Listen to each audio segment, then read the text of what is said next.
झारखंड में जल्द ही नगर निकायों यानी कि लोकल बॉडी इलेक्शन को लेकर के गर्माहट देखने को मिल सकती है। इसकी कागजी प्रक्रिया भी शुरू कर दी गई है।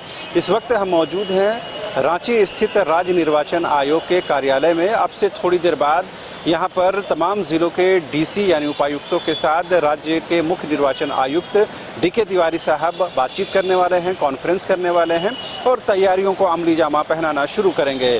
क्योंकि सरकारी सूत्रों के हवाले से ये खबर लगभग कंफर्म हो चुकी है कि सरकार जनवरी फरवरी महीने में या इस साल के आखिर तक जो चुनाव है उसे संपन्न कराना चाहती है। जल्द से जल्द लोकल बॉडी इलेक्शन को करा करके कहीं न कहीं नगर निकायों को जो विकास का जो मार्ग है उसे प्रशस्त करना चाहती है। लेकिन इस पूरे चुनाव की प्रक्रिया में सबसे जो महत्वपूर्ण विषय है, जो राजनीतिक मुद्दा भी बन गया है, वो है ओबीसी आरक्षण। दरअसल सरकार ने ये स्पष्ट कर दिया है कि नगर निकायों के चुनाव जो होंगे वो बगैर ओबीसी आरक्षण के होंगे, यानी बगैर आरक्षण नियमों के पालन किए हुए, यानी ओबीसी को आरक्षण दिए हुए होंगे। लिहाजा इसका कहीं न कहीं ओबीसी के आंदोलन को आगे बढ़ाने वाले संगठनों ने विरोध किया है और ये कहा है कि ओबीसी को आरक्षण मिलने के बाद ही नगर निकायों का चुनाव संपन्न कराने की ज़रूरत है। लेकिन सरकार ने असमर्थता जता दी है क्योंकि इसे इम्प्लीमेंट करने में देरी होगी। अगर वो देरी होगी तो कहीं न कहीं सरकार के लिए एक भारी मुसीबत हो जाएगा, क्योंकि फिर से इलेक्टोरल रोल को तैयार करने की ज़रूरत होगी, फिर से तमाम चार्ट, तमाम जो लिस्ट है वोटर्स की वो तैयार करने की ज़रूरत होगी और उसमें कहीं न कहीं वो टाइम लग सकता है। लिहाजा इस वजह से सरकार ये चाहती है कि जल्द से जल्द नगर निकायों के चुनाव जो हैं वो संपन्न करा लिए जाएं। यही वजह है कि राज्य निर्वाचन आयोग में जो एक्टिविटी है, जो गतिविधियां हैं वो बढ़ गई हैं और तमाम ज़िलों के उपायुक्तों के साथ आज जो बैठक होगी उसमें कहीं न कहीं इस पर भी ज़रूर चर्चा होगी और कहीं न कहीं तैयारियों को अमली जामा पहनाने की कोशिश होगी। दूसरी तरफ सरकार के इस डिसीजन के बाद कहीं न कहीं अब वो जो तमाम नगर निकायों में हलचल बढ़ गई है, एक्टिविटी बढ़ गई है। हम अगर रांची नगर निगम की बात करें तो यहाँ भी जो चुनाव की तैयारियों को हम देख सकते हैं। तमाम जो वार्ड पार्षद है, वार्ड काउंसलर हैं, वो कहीं न कहीं मेयर हैं, वो कहीं न कहीं चुनाव की तैयारियों को लेकर के अब आत्ममंथन के दौर से गुजरने लगी हैं। तो ऐसे में हम ये मान सकते हैं कि इस साल जो है नगर निकायों के चुनाव को लेकर के भारी गतिविधि देखने को मिलेगी। लेकिन एक तरफ नगर निकायों के चुनाव कराने की बात हो रही है तो दूसरी तरफ झारखंड में राजनीतिक अस्थिरता की बात भी कही जा रही है।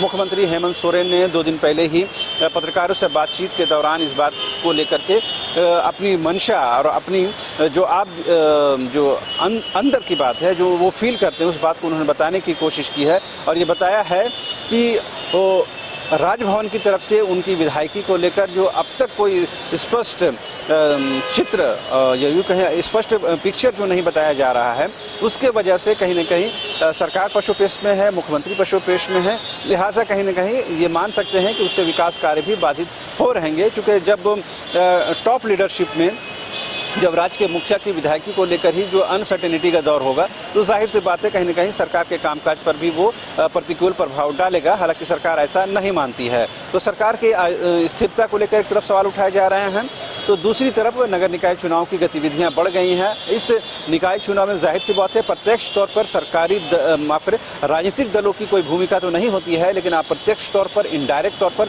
बड़ी भूमिका होती है। उनके कैंडिडेट मैदान में उतरते हैं, उनका समर्थन प्राप्त होता है, यहाँ तक कि उनकी फंडिंग होती है, उनके प्रचार प्रसार सामग्री का इस्तेमाल किया जाता है, उनसे सहयोग लिया जाता है। पिछले निकाय चुनाव में इस चीज़ को हम लोगों ने देखा है तो इस बार भी इस चुनाव में ज़्यादा देखने को मिलेगा, क्योंकि ओबीसी आरक्षण के बिना ये चुनाव हो रहे हैं। लिहाजा ओबीसी आरक्षण को लेकर आंदोलन करने वाले दल सरकार के इस निर्णय के खिलाफ है।